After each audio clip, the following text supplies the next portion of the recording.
அண்ணான மனுஷன் இனிப் பலவனம் செய்யத் தொடராதபடிக்கு, தேவரீர்த்திக்கற்ற பிள்ளைகளுக்கும் ஒடுக்கப்பட்டவர்களுக்கும் நீதி செய்ய உம்முடைய செவிகளைச் சாய்த்துக் கேட்டருளுவீர். சங்கீதம் 10:18 மேலும், தமது மூலமாய்த் தேவனிடத்தில் சேருகிறவர்களுக்காக வேண்டுதல் செய்யும்படிக்கு அவர் எப்பொழுதும் உயிரோடிருக்கிறவராகியால் அவர்களை முற்றுமுடிய இரட்சிக்க வல்லவராயுமிருக்கிறார். எபிரேயர் 7:25. இன்றைய வாக்குத்தத்தம், ஏற்ற காலத்திலே தேவன் உங்களை உயர்த்தும்படிக்கு அவருடைய பலத்த கைக்குள் அடங்கியிருங்கள். 1 பேதுரு 5:6. என் தேவனே, உம்மை நம்பியிருக்கிறேன். நான் வெட்கப்பட்டுப் போகாதபடி செய்யும். என் சத்துருக்கள் என்னை மேற்கொண்டு மகிழவிடாதேயும்.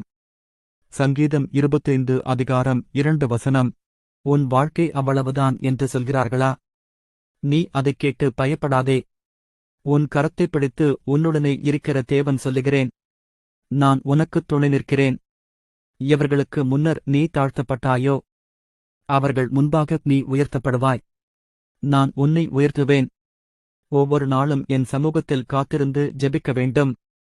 அப்பொழுது மட்டுமே நீ என்னால் ஆசீர்வதிக்கப்படுவாய்.